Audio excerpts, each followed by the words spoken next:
Hey family, I know you've heard about the stimulus bill. I know you've heard about the stimulus package that everybody's talking about, but I want to ask you, do you know what's in it for you? That's what I want to talk about briefly. Three things that I like about the package that was passed in the Senate, then went down to the House and was passed in the House, and now the president have signed it. So everything is basically done with it. So now it's just a matter of, okay, well, how does the funds get out there to the people? Three things that I like about it. The first one that I like is basically the checks that will be going out to 90% of Americans. All right. Obviously you have to qualify to receive those checks. And the qualifiers are, if you, first of all, if you an adult and you make under 75,000, then you would get $1,200. If you if the kids would have $500 for each of them, as long as they under 17, as long as they 17 or younger. And obviously it makes sense why they would say 17 or younger, because if you're 18, then you consider to be an adult. And as an adult, you would get the 1,200 or wherever you fit in the equation based on whatever income that you're making. All right. So I like that part of it. And so basically for a family of 4, you would receive about $3,400. A family of 3, you would receive about so that would be 2 adults, and you would receive about $2,900. All right.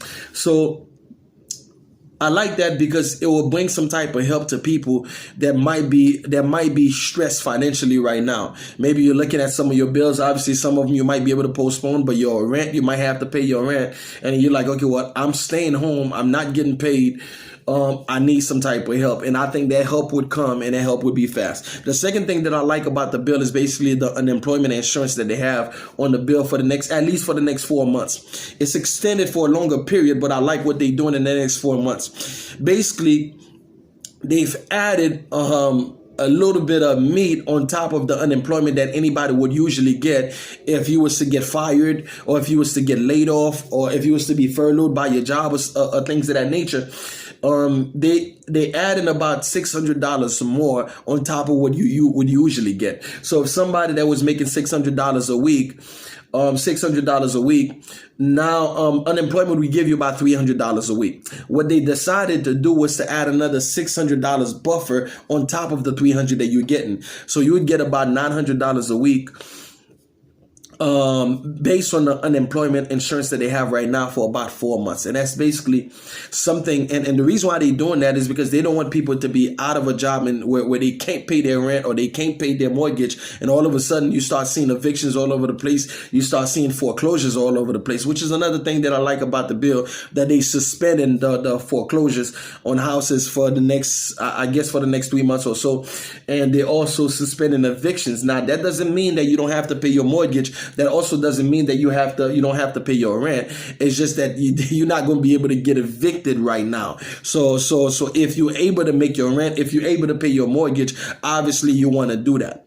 Now, the third thing that I like about the bill is basically the incentive that they're giving you, where you have your 401k. Usually you wouldn't be able to take money out of your 401k unless you took a loan out on it, or you basically took a hardship. Now, the problem with the hardship was that often when you took a hardship, you would have to eat a 10% penalty. So if you would have to pay IRS a 10% penalty, plus you would have to pay the taxes on that money that you took. So if I took $10,000 out of my 401k out of a hardship, I would have to pay 10%, which is about $1,000, plus I would have to pay whatever taxes that I had to pay on that $10,000, because and of course that would be different for everybody, because it depends on what bracket you fall in, what income tax bracket you fall in. Now, for a hardship, usually the only way you would be able to take a hardship is if you was buying a primary residence. You would be able to take some hardship out of your 401k, or you were basically in a tight situation financially, where maybe you couldn't make your mortgage, and you needed to take some of that money out to pay your mortgage because you was going into foreclosure. The other thing that I think they also give you a hardship for, if you have a death in your family, maybe a mom or a dad, or maybe I think even or a spouse or kids or things of that nature, they allow you to have a hardship because of that. Other than that, you wouldn't be able to touch that money.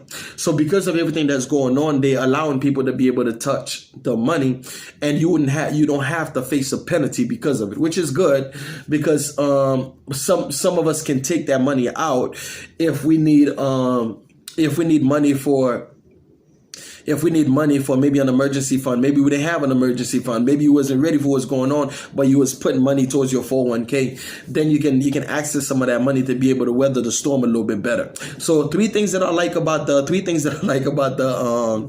the stimulus package they did just passed. The first thing is basically the checks that's going to every American, $1,200 for every qualifying adult, and $500 for every qualifying child. The second thing that I like about it, I like the unemployment insurance that they have right now. If I'm filing for unemployment, then they're adding a $600 of buffer of meat on top of the money that I would normally get if I was applying for unemployment every week or every month. The third thing that I like about it, like I said, is basically this thing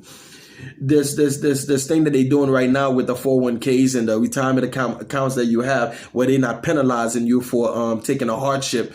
Instead, they're allowing people to take the hardship without no penalty. You still have to pay the taxes on the amount of money that you're taking, but when it comes to the penalty, the 10% penalty that usually you have to pay if you take a hardship, you don't have to deal with that no more. And that is a blessing in itself. Now, folks, obviously, that's not going to fix every situation you have, every financial situation you have. That might not even be able to take care of all of your bills and everything that you got going on. There are other things that's associated with the stimulus package that was passed. You may have to look into it a little bit more so you could get a little bit more information. I was just sharing with you the three things that I like.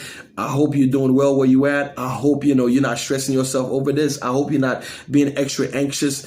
Just understand that all of us are in some type of tight situation or another, because a lot of us have lost our jobs. A lot of us have been laid off. A lot of us have seen our hours cut 50%, 30%, whatever it may be, because the companies that we work for are trying to weather the storm.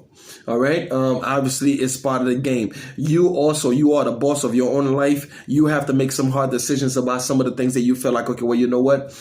I can't pay these bills right now. I don't need cable right now. I don't need internet right now. I don't need my this extra phone bill right now. I don't need. So you have to fire some of the bills that you have in order for you to weather the storm. Whether it's going to take 2, 3, 4, 5 months or more for us to get out of this this situation that we in because of the virus that's going around. All right. God bless everybody. Remember, Jesus loves